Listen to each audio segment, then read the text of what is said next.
অবশেষে নীলফামারীতেই হচ্ছে চীনের দেয়া উপহারের ১,০০০ শয্যার হাসপাতাল। এই সংবাদে উচ্ছ্বসিত জেলাবাসী।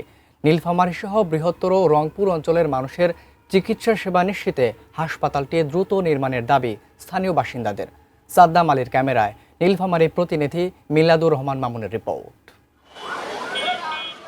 রংপুর বিভাগের কোনো এক জেলায় ১,০০০ শয্যার হাসপাতাল নির্মাণ করতে আগ্রহী বন্ধুরাষ্ট্র চীন।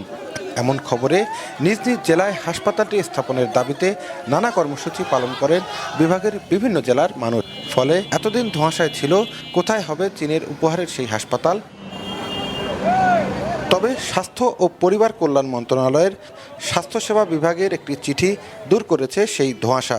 নীলফামারী জেলা সদরে ১,০০০ শয্যার বাংলাদেশ চায়না ফ্রেন্ডশিপ জেনারেল হাসপাতাল স্থাপন সংক্রান্ত সেই চিঠিতে মাস্টার প্ল্যান প্রণয়ন ও বিভিন্ন স্থাপনার ব্যয় প্রাক্কলন করতে নির্দেশ দেওয়া হয়েছে স্থাপত্য ও গণপূর্ত অধিদপ্তরকে।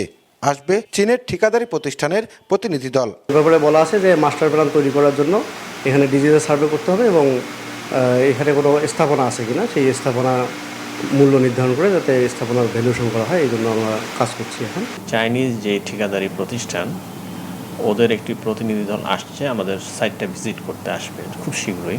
চীন সরকারের উপহারের এই হাসপাতাল নির্মাণের খবরে উচ্ছ্বসিত নীলফামারীর মানুষ। অন্তর্বর্তী সরকারের মেয়াদেই কাজ শুরু করার দাবি তাদের।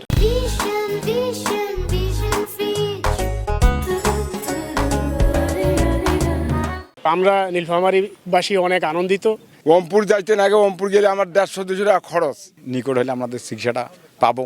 নীলফামারীতে চিকিৎসা শাস্ত্রে এবং চিকিৎসা ব্যবস্থার মধ্যে গুণগত পরিবর্তন আসবে ইনশাআল্লাহ।